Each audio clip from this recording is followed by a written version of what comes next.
Welcome back to WTP 93.5, 93.7 FM. My name is Adrian Constant. I am the host of the End Game Sports Show. With me is someone that really should be on the End Game Extra Time. You know, he's not here every day, so I have to kind of try like figure out like when he leaves and maybe can sneak in for that End Game Extra Time. But again, we're out here at the Keithley Sheppard Recreational Park, and I'm here with Michael Samuels. You know, someone who, when I was high, was a part of my development as a footballer. Whether or not he coached me, but you know, he was one of the guys that was running that nice development program. So, and also I'm here with a legend from the area, the Grace Green community, Mr. Conrad Whyte. In a feel right saying that. Boast Whyte, you know, and you know, coach of Merrimack, assistant coach at Merrimack College. First of all, how are you doing, sir? I'm doing great. It's good to be home. It's always good to have nice sunshines. I mean, we have 4 seasons in Massachusetts, so this is the one that I hate the most, which is the winter. And so I was happy to run away for a few days. And Michael, you know, how are you doing as well? I'm good. I'm good to see Boast is here with us to join in what we're trying to develop. And Ganton Nisbet also here with us. He's also an icon from the area as it relates to soccer. He's here with us. And there are a couple of other top coaches from the area who's also with us. So Dublin, Fitzy, not Fitzy, but what's his name? Lexi Phoenix. We have Kajawa Warner. We have Nabu Samuel. We have Loda. And we have the female coach, the top female coach on the island, Karen Warner. Yeah, that's true. I mean, yeah, Karen is my friend. But you know, being a person that will, you know, you represented the community in Antigua football, and you know, you hold the community on your back. You fly the flag of the community. If the community had its own flag, you probably would have had that on your car and all these things. You know, you represent the community. What's the feeling like, you know, coming back home and, you know, giving back to the young players? Well, it's always great. It's always great to do that. I mean, you can't put that into words. You can't put a dollar figure on it. It's something where we all have to do. We came through the same kind of systems, and now we have to give back to the people that, you know, they were there cheering for us. A lot of these kids out here, their moms and their dads used to cheer when I was on the field. So now it's heartfelt that you can come now and help out in this endeavor. I keep saying Mike is doing a wonderful job with this. This is our 3rd year, and I know he's going to grow it from strength to strength. I mean, as I mentioned, you know, when I was playing under 14, I used to play for Shine's young team, and then moved over to Villa and all these. And I've always seen Mike, always, even when he got injured. Remember him? I remember a lot, you know. But one of the hardest things I think when you're doing these youth camps is really garnering the focus of the children, because you know you don't have 3 weeks, you don't have a month, you have a short space of time to try and teach. And you know, we know, as you know, as a coach, that they don't learn everything in the week. How do you go about, you know, deciding what drills you do? What do you focus on? It's a challenge. It'll always be a challenge. The main thing is, if every camper leaves here just learning one aspect of the game, one new aspect of the game, you would have done your job. Because it's like you said, you know, to your point, it's 1 week. So what you try to do is you try to instill something, some little thing where you see maybe as an individual might be lacking in something, because everybody's not going to be lacking in the same things. So as you walk around and as you look and as you see, you might want to go to an individual and say, this is the way to do that, this is the way to do this, and then you make sure that the repetition is there. If you can influence them in that way, in just one thing, then you would have done your job. Yeah, but let me quickly add this too. Even though both spoke about the skill set of the camp and what we're trying to teach here, early on we were talking to some people, and both mentioned teaching life skills. That's pretty important. And I'm talking about behavioral pattern of the players. We don't expect to change everyone, but we expect to open their eyes as it relates to how to behave among the peers and all of that. So if one camper can go away understanding that, as both said, we would have completed or accomplished our job. And I mean, that's very true. I think so too. I think one of the hardest things when it comes to the camp, as you said, is knowing what you want out of the camp. Because a lot of times, we, as coaches, we come into camps and most of the coaches want to develop great players out of a 1 week camp, and sometimes we don't understand that, hey, we just need to get this kid on the right path in terms of discipline and all that if he's not on the right path. And if he's on the right path, help that kid turn into a leader. When it comes to coaching, when it comes to a coach from overseas coming home, coming into Antigua, one of the things I think the public does is we want the coaches to coach the players, which is true, that's his job. But I think that the coaches should really be helped to coach the coaches as well, because that is very important, because you're not going to be here, the coach is not going to be here for 60 years, he's going to be here for 3 months. When he leaves for the 3 months, what does he do? How do you feel about that? Well, definitely, you have a very solid point. I was talking to Mike after the first day as well when I came back on Tuesday with notes as to how we can improve what we did yesterday. So I did speak to the coaches on Tuesday after Monday's sessions about how you can improve on what you were doing, how you can make it more user-friendly and all that kind of stuff. So you're absolutely right, and we have been doing that. Let me quickly add this. Again, he has to go back to the behavioral pattern of the campers. The first day we here, we had like about 11 fights. Nothing big. Just, how kids would basically behave. The second day we had 2. The third day we had none. Today we're not experiencing any fighters yet. So it means that something is being happened, something is being taught, and we are seeing a slight change of behavior as it relates to the campers. So now let's since take the opportunity to do it while I'm here, let's go away from the camp a bit and go to Mr. Boast Whyte. What team? Because my cameraman look young, so so right now we'll give the class. What team did you represent in Antigua? Empire Football Club. No, before you go with this best team thing, that's easy. Yeah, the most decorated. You can take that, but the best team. No. But and you were definitely one of, as I mentioned, not only you're a Grace Farm, Grace Green Bay, this area is legend. You're an Antiguan legend because when I'm from All Saints. My uncle Eddie Wire, Salin, and so my uncle like Father E.T. And when they talk about sports and they talk about this area, you hear Canton, you hear Boast Whyte, you hear a lot of names, and as I mentioned, you hear Boast Whyte. What do you think? What besides this youth camp, when it comes to how proud were you to represent this area? Again, you can't put a price tag on that. You can't put words on that. This is where you were born. This is where you were raised. This is the field that I grew up on. When we were playing back in the day, there was a road that went through the field, a footpath, because people would walk through the field while we were training, and it was like everyday life. Even before the fences and all this stuff, there were just trees and blocks. It was everyday life. And the thing is, the thing that I want to accomplish the most out of everything is that some young kid from Grace Farm or from anywhere, for that matter, in the country, look at me and say, I want to be that. I want to do that. They see me on TV or they see me on wherever. If we had, our games are streamed on ESPN Plus, all of our college games. So if you were to go on ESPN Plus, like Cheyenne would tell you, I sent him my password, Cheyenne can watch my games on ESPN Plus, right? And I want some kid to be able to point at me and say, you see that, Mom? That's where I want to end up. And if that happens, then I would have done my part. I would have done my job. That's what I want. I want people to look out and to see, well, if he made it from a single parent, because I was raised by my mother, right? My father lived overseas in the U.S. If he can do it from a single parent, I can do it from a single parent too. That's what I want.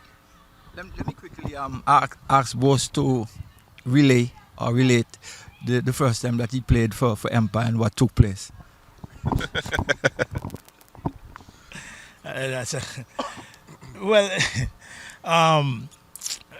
We were playing and I was yelled at.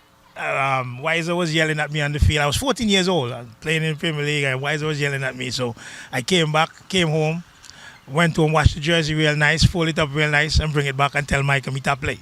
We don't want to play anymore. The next day, Mike bring back the uniform in my house and give me my mother and say, you have to come back.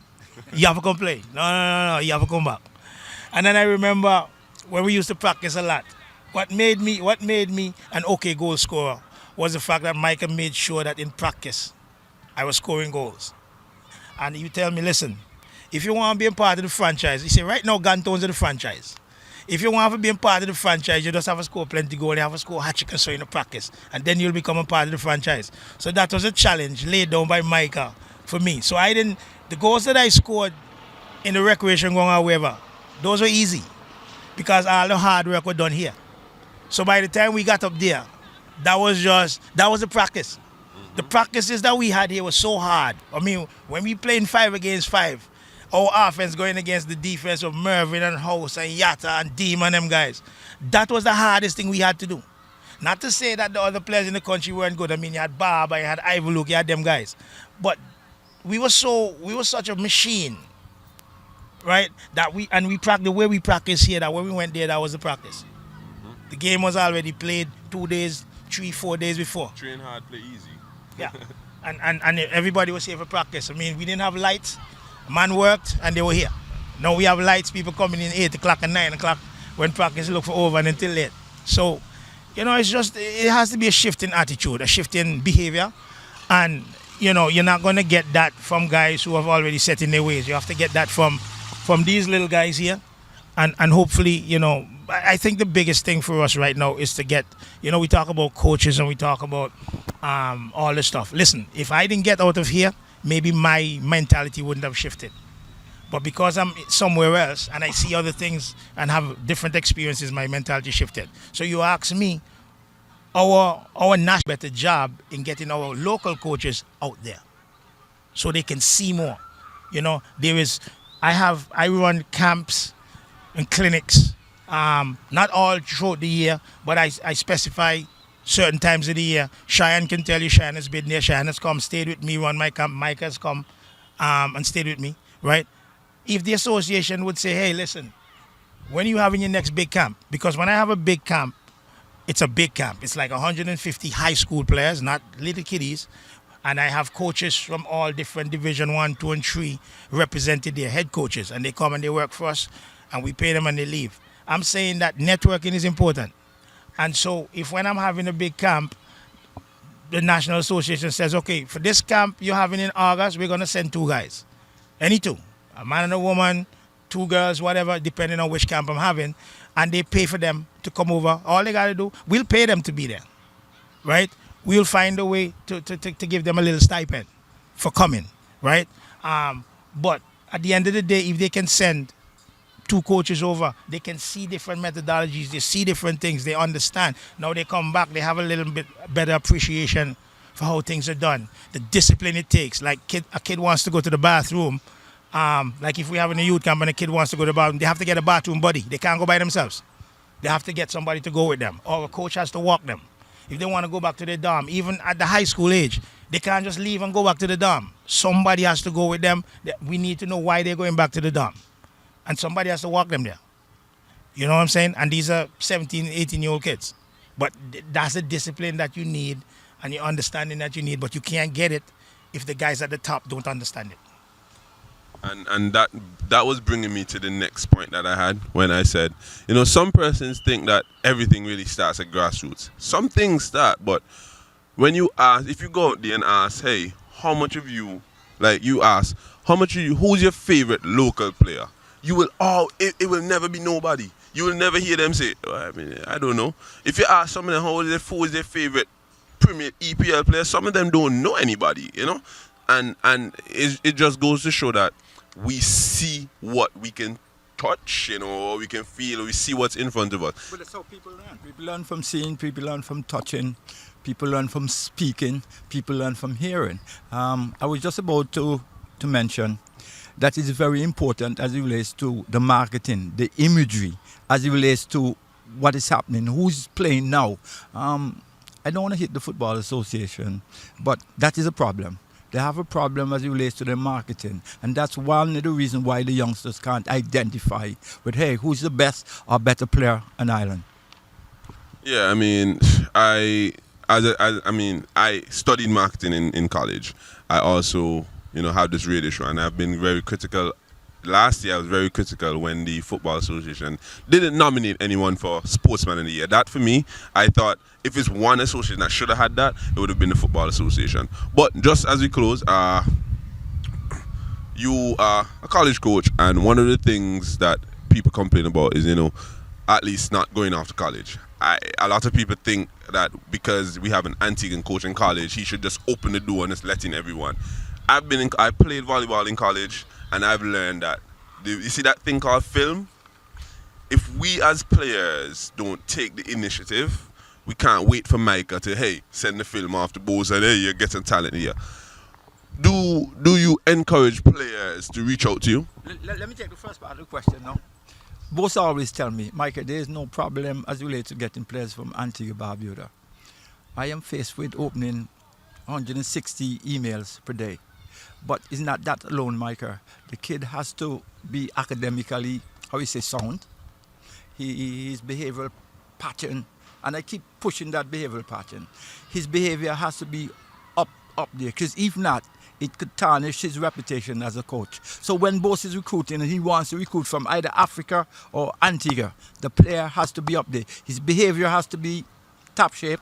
His academic has to be balanced, as I say. And of course, his football has to be aligned to all the other two subject areas that I just mentioned.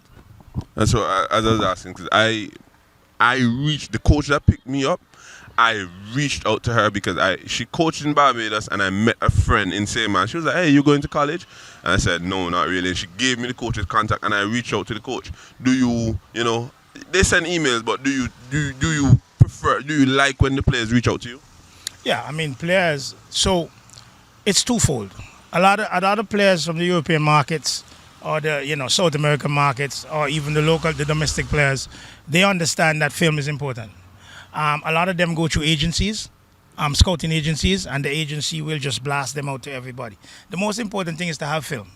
And I tell people all the time, ABS didn't come and record this. You have an iPhone, everybody have an iPhone. Just use the iPhone. Just use the iPhone and do snippets of whatever. You don't have to hold it there for the whole day. Do snippets, and then you find somebody that can put them together for you. Because that's easy. Putting them together. I mean, people out there that can do that. And that's where it starts. Any email that comes to me from a recruiter that doesn't have a film, I throw it in the trash. It doesn't make sense. What am I looking at? Who are you? I don't know you. I get hundreds of these daily, right? So it's important to understand. But this is something that I've spoken about ad nauseum. I've spoken to it to every coach that I can remember talking to, or every player that I can remember talking to. It's important. Film is important. It's the most important thing because that's the basis for getting your foot in the door. Well, I mean, thank you guys for joining. When do you leave? I leave next week. Extra time. But you're locked into WTP 93.5, 93.7 FM. My name's Adrian Constant. I was here with Mr. Conrad Whyte and Mr. Micah Samuel, and we're out here at the Keithley Sheppard Recreational Park, and there's a lot of kids out here trying to become, the next best, the next Boast Whyte. You never know.